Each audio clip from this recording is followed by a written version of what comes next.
રોજ સવારે અને સાંજે સાંભળો દેવી કવચનો પાઠ. દેવી કવચનો પાઠ સાંભળતા પહેલાં કોમેન્ટમાં તમારી કુળદેવીનું નામ જરૂરથી લખજો અને વિડીયોના અંત સુધી જોડાયેલા રહેજો. હવે આપણે દેવી કવચનો પાઠ શરૂ કરીશું. ઓમ ચંડિકા દેવીને નમસ્કાર. માર્કંડેયજીએ કહ્યું, હે પિતામહ, જે આ સંસારમાં પરમ ગોપનીય અને મનુષ્યનું બધી રીતે રક્ષણ કરનારું છે અને જેને તમે અત્યાર સુધી બીજા કોઈ સામે પ્રગટ ન કર્યું હોય એવું કોઈ સાધન મને કહી બતાવો. બ્રહ્માજી બોલ્યા, હે બ્રાહ્મણ, એવું સાધન તો એકમાત્ર દેવીનું કવચ જ છે, જે ગોપનીય કરતાં પણ પરમ ગોપનીય, પવિત્ર તથા બધા પ્રાણીઓ ઉપર ઉપકાર કરનારું છે. હે મહામુનિ, તે તમે ધ્યાનથી સાંભળો. દેવીની 9 મૂર્તિઓ છે. તેમને નવદુર્ગા કહે છે. તેમના અલગ અલગ નામો બતાવવામાં આવે છે. પહેલું નામ શૈલપુત્રી છે, બીજું નામ બ્રહ્મચારિણી છે, ત્રીજું ચંદ્રઘંટાના નામે પ્રસિદ્ધ છે, ચોથી મૂર્તિને કુષ્માંડા કહે છે, પાંચમી દુર્ગાનું નામ સ્કંદ માતા છે, છઠ્ઠી દુર્ગાનું નામ કાત્યાયની છે, સાતમું સ્વરૂપ એટલે કાલરાત્રિ, આઠમું સ્વરૂપ મહાગૌરી અને નવમી દુર્ગા એટલે સિદ્ધિદાત્રી. આ બધા નામ વેદ ભગવાન દ્વારા કહેવાયા છે.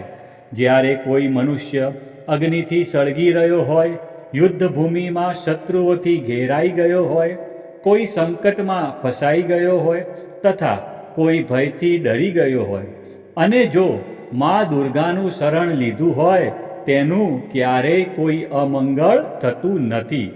યુદ્ધના સમયે મુશ્કેલી હોવા છતાં પણ તેને કોઈ વિપત્તિ ઉદ્ભવતી નથી.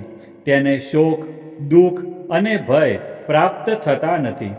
જેમણે દેવીનું ભક્તિપૂર્વક સ્મરણ કર્યું છે તેમનો અભ્યુદય નક્કી છે.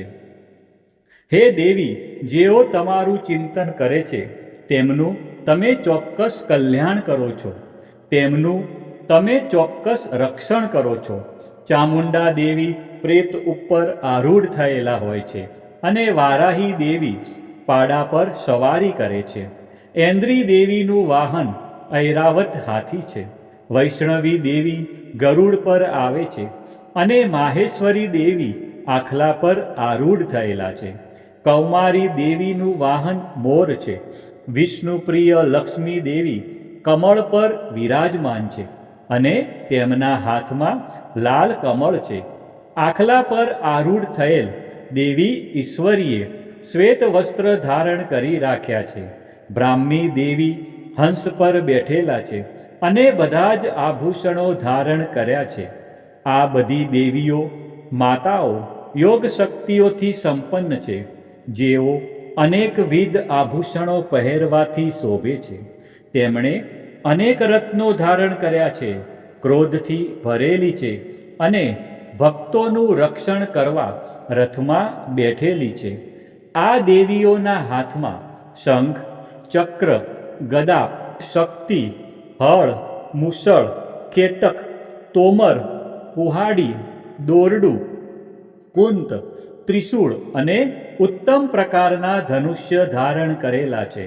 દૈત્યોના શરીરનો નાશ કરવો અને ભક્તોને અભયદાન આપવું, દેવતાઓનું હિત કરવું એ તેમના શસ્ત્ર ધારણનો ઉદ્દેશ છે. મહારૌદ્ર રૂપ, અત્યંત ઘોર પરાક્રમી, મહાબલી અને મહા ઉત્સાહયુક્ત હે દેવી, તમે મહાન ભયનો નાશ કરનારા છો. તમને મારા નમસ્કાર છે. તમારી સામે જોવું પણ મુશ્કેલ છે. શત્રુઓનો ભય વધારનારા હે જગદંબિકા દેવી, મારું રક્ષણ કરો. પૂર્વ દિશામાં ઐન્દ્રી શક્તિ મારું રક્ષણ કરે, અગ્નિ ખૂણામાં અગ્નિ શક્તિ, દક્ષિણ દિશામાં વારાહી દેવી તથા નૈઋત્ય ખૂણામાં ખગધારિણી દેવી મારું રક્ષણ કરો. પશ્ચિમ દિશામાં વારુણી દેવી અને વાયવ્ય ખૂણામાં હરણ પર સવારી કરનાર દેવી મારું રક્ષણ કરો. ઉત્તર દિશામાં કુમારી દેવી અને ઈશાન ખૂણામાં શૂલધારિણી દેવી મારું રક્ષણ કરો. હે બ્રહ્માણી દેવી, તમે ઉપરની બાજુએ મારું રક્ષણ કરો. હે વૈષ્ણવી દેવી, તમે નીચેની બાજુએ મારું રક્ષણ કરો.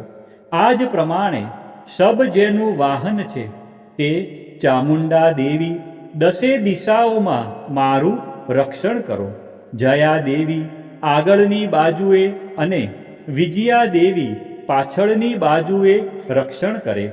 ડાબા ભાગે અજિતા દેવી, જમણા ભાગે અપરાજિતા દેવી મારું રક્ષણ કરો.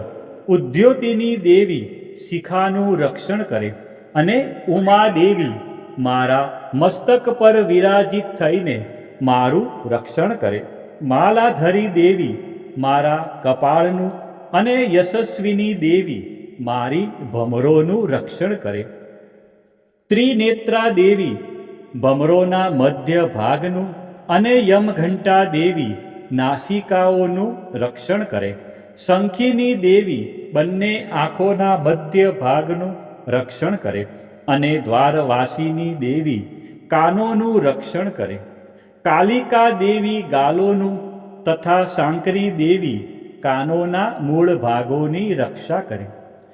સુગંધા દેવી નાસિકાઓની અને ચર્ચિકા દેવી ઉપરના હોઠનું રક્ષણ કરે. અમૃતકલા દેવી નીચેના હોઠનું અને સરસ્વતી દેવી જીભનું રક્ષણ કરે. કૌમારી દેવી મારા દાંતનું અને ચંડિકા દેવી કંઠ ભાગનું રક્ષણ કરે. ચિત્રઘંટા દેવી ગળાની ઘંટિકાનું અને મહામાયા દેવી તાળવાનું રક્ષણ કરે. કામાક્ષી દેવી દાઢીનું અને સર્વમંગલા દેવી મારી વાણીનું રક્ષણ કરે. નીલગ્રીવા દેવી કંઠના બહારના ભાગનું અને અન્નનલિકાનું કૌબેરી દેવી રક્ષણ કરે. ખગીની દેવી બંને ખભાઓનું અને વ્રજધારિણી દેવી મારા બંને બાહુઓનું રક્ષણ કરે. દંડીની દેવી બંને હાથોનું અને અંબિકા દેવી આંગળીઓનું રક્ષણ કરે. સુલેશ્વરી દેવી નખોનું રક્ષણ કરે અને કુલેશ્વરી દેવી કુખ અને પેટનું રક્ષણ કરે. મહાદેવી બંને સ્તનોનું અને શોક વિનાશીની દેવી મનનું રક્ષણ કરે. લલિતા દેવી હૃદયનું અને શૂલધારિણી દેવી ઉદરનું રક્ષણ કરે. કામિની દેવી નાભીનું અને ગુહેશ્વરી દેવી ગુહ ભાગનું રક્ષણ કરે. પૂતના દેવી અને કામિકા દેવી લિંગનું અને પાડાને વાહન બનાવનાર દેવી ગુદાનું રક્ષણ કરે. ભગવતી દેવી કટી પ્રદેશનું અને ઘૂંટણોની રક્ષા વિંધ્યવાસીની દેવી કરે. સર્વ કામનાઓ પૂરી કરનાર દેવી જંઘાઓનું રક્ષણ કરે. નારસિંહી દેવી પિંડીઓનું રક્ષણ કરે. તૈજસી દેવી બંને પગોના પૃષ્ઠ ભાગનું રક્ષણ કરે. શ્રીદેવી પગોની આંગળીઓનું અને તલવાસીની દેવી પગના તળિયાનું રક્ષણ કરે. પોતાની વિકરાળ દાઢોથી ભયંકર દેખાતા કરાલી દેવી નખોનું અને ઉદ્ધવ કેશીની દેવી વાળનું રક્ષણ કરે. કૌબેરી દેવી રૂવાંટીના છિદ્રોનું અને વાઘેશ્વરી દેવી ત્વચાનું રક્ષણ કરે. પાર્વતી દેવી રક્ત, મજ્જા, વસા, માંસ, હાડકા અને મેદનું રક્ષણ કરે. કાલરાત્રિ દેવી આંતરડાઓનું અને મુકુટેશ્વરી દેવી પિત્તનું રક્ષણ કરે. પદ્માવતી દેવી કમળ કોષોના મૂળ આધારનું અને ચૂડામણી દેવી કફનું રક્ષણ કરે. જ્વાળામુખી દેવી નખોના તેજનું અને અભેગા દેવી સમસ્ત સાંધાઓનું રક્ષણ કરે. હે બ્રહ્માણી દેવી, તમે મારા વીર્યનું રક્ષણ કરો. હે છત્રેશ્વરી દેવી, મારી છાયાનું રક્ષણ કરો. હે ધર્મધારિણી દેવી, મારા અહંકાર, મન અને બુદ્ધિનું રક્ષણ કરો. હે બ્રજ ધારણ કરનાર દેવી, મારા પ્રાણ અપાન, વ્યાન, ઉદાન અને સમાનનું રક્ષણ કરો. કલ્યાણથી શોભતા હે દેવી, મારા પ્રાણનું રક્ષણ કરો. યોગીની દેવી રસ, રૂપ, ગંધ, શબ્દ અને સ્પર્શનું, અને હે નારાયણી દેવી, તમે મારા સત્વ, રજ અને તમો ગુણનું રક્ષણ કરો. વારાહી દેવી આયુષ્યનું રક્ષણ કરે. વૈષ્ણવી દેવી ધર્મનું રક્ષણ કરે. તથા ચક્ર ધારણ કરનાર દેવી યશ અને કીર્તિ, લક્ષ્મી અને ધનનું તેમજ વિદ્યાનું રક્ષણ કરો. હે ઇન્દ્રાણી દેવી, તમે ગોત્રનું રક્ષણ કરો. હે ભૈરવી દેવી, તમે મારી પત્નીનું રક્ષણ કરો.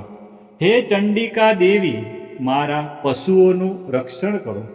હે મહાલક્ષ્મી દેવી, તમે મારા પુત્રોનું, સંતાનોનું રક્ષણ કરો. હે સુપથા દેવી, મારા પથનું, અને ક્ષેમકરી દેવી, મારા માર્ગનું રક્ષણ કરો. હે મહાલક્ષ્મી દેવી, રાજદ્વારી કાર્યોમાં મારું રક્ષણ કરો. તથા સર્વ બાજુએ રહેલા વિજયા દેવી, ચારે બાજુ રહીને રક્ષણ કરો. હે દેવી, જે સ્થાન દેવી કવચમાં કહેવાયું નથી અને તેથી રક્ષણ વિનાનું છે, તે બધા સ્થાનો તમારા વડે સુરક્ષિત થાય, કારણ કે તમે વિજયશાલિની અને પાપનાશીની છો. મનુષ્ય પોતાના શરીરનું ભલું ઈચ્છતો હોય તો તેણે દેવી કવચનો પાઠ કર્યા વિના એક ડગલું પણ ભરવું નહીં. દેવી કવચનો પાઠ કરીને જ યાત્રા કરવી. દેવી કવચના પાઠથી બધી બાજુથી સુરક્ષિત થયેલો મનુષ્ય જ્યાં જ્યાં જાય છે ત્યાં ત્યાં તેને ધન લાભ થાય છે તથા સઘળી કામનાઓ પર વિજય પ્રાપ્ત થાય છે. તે જે અભિષ્ટ વસ્તુનું ચિંતન કરે છે તેને તે અચૂકપણે પ્રાપ્ત કરી લે છે. તે મનુષ્ય આ પૃથ્વી ઉપર અતુલ ઐશ્વર્ય પામે છે. દેવી કવચથી રક્ષાયેલો મનુષ્ય નિર્ભય થઈ જાય છે. યુદ્ધમાં તેમનો પરાજય થતો નથી તથા તે ત્રણેય લોકમાં પૂજનીય બને છે. આ દેવી કવચ દેવતાઓને પણ દુર્લભ છે. જે આ દેવી કવચનો દરરોજ 3 સંધ્યાએ શ્રદ્ધાપૂર્વક પાઠ કરે છે તેની દૈવી કલા પ્રાપ્ત થાય છે તથા તે ત્રણેય લોકમાં પરાજિત થતો નથી. એટલું જ નહીં, તે અપમૃત્યુથી રહિત થઈને 100 કરતાં પણ વધુ વર્ષ જીવે છે. દેવી કવચ ધારણ કરનાર મનુષ્યની રાજા તરફથી સન્માન અને વૃદ્ધિ થાય છે. આ દેવી કવચ મનુષ્યના તેજની વૃદ્ધિ કરનારું અને ઉત્તમ છે. આ દેવી કવચનો પાઠ કરનારો મનુષ્ય પોતાની કીર્તિથી શોભા પામીને પૃથ્વી ઉપર પોતાના સુયશ સાથે સાથે વૃદ્ધિ પામે છે. જે પહેલાં દેવી કવચ કરીને સપ્તસતી ચંડી પાઠ કરે છે તેની જ્યાં સુધી વન પર્વત હોય ત્યાં સુધી તે આનંદથી યુક્ત આ પૃથ્વી ઉપર રહે છે. તેના પુત્રો, પૌત્રો, સંતાન પરંપરા બનેલી રહે છે. પછી દેહાંત થતાં તે મનુષ્ય મહામાયાની કૃપાથી નિત્ય પરમપદને પામે છે. જે દેવતાઓને પણ દુર્લભ છે તે સુંદર દિવ્ય રૂપ ધારણ કરે છે અને કલ્યાણ શિવની સાથે આનંદનો ભાગી બને છે. પ્રિય ભક્તજનો, મા ભગવતીની આરાધનામાં દેવી કવચનું વિશેષ મહત્વ છે. દેવી કવચ એટલે રક્ષણ કરનારું કવચ. આ પાઠ દ્વારા મા દુર્ગાના વિવિધ સ્વરૂપો આપણા શરીરના દરેક અંગ અને જીવનના દરેક ડગલાનું રક્ષણ કરે છે. ઋષિ માર્કંડે દ્વારા વર્ણવેલ આ દેવી કવચનો જો નિત્ય પાઠ કરવામાં આવે તો મનુષ્ય નિર્ભય બને છે અને તેના જીવનમાં સુખ શાંતિનો ઉદય થાય છે. આજના આ વિડીયોમાં તમે સંપૂર્ણ દેવી કવચનો પાઠ સાંભળ્યો.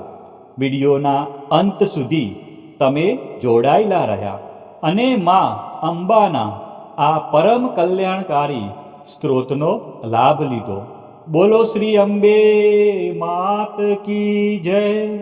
ચામુંડા માત કી જય, ખોડિયાર માત કી જય, ઉમિયા માત કી જય, મહાકાળી માત કી જય, બહુચર માત કી જય, 64 જોગણી માત કી જય, વારાહી માત કી જય. પ્રિય ભક્તજનો, આ પ્રમાણે રોજ સવારે અને સાંજે સંધ્યા સમયે દેવી કવચનો પાઠ અવશ્ય સાંભળવો.